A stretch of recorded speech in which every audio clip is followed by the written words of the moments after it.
Alright, ladies and gentlemen, Fab's in the house. And today I've got the Shirogorov Lee Williams collaboration 110KS. This is a beast of a knife, guys. Very expensive. It's made with the fit and finish of the custom division knives by Shirogorov. Made in Russia, it's a frame lock, titanium handles. Overall size, when open, it's 9.84 inches. Handle is 5.5 inches long. It's a beautiful titanium frame lock, gorgeously milled out, fantastic. The details on this guy are phenomenal. Just insane.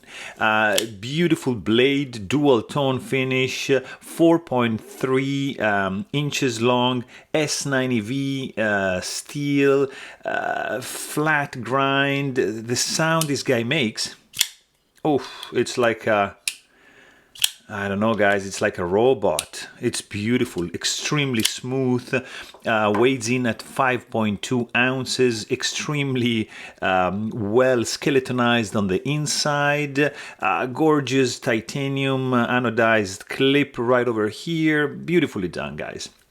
Grip is phenomenal, zero hot spots, just minimal jimping going on. Extremely smooth. You need to be used a little bit with the Kickstop flipper. We're gonna chat a little bit more in the in-depth review, but guys, this is amazing. Runs on roller bearings. It's extremely well made. But if you want to know more, please check out my full-length review. But thanks for watching and stay tuned.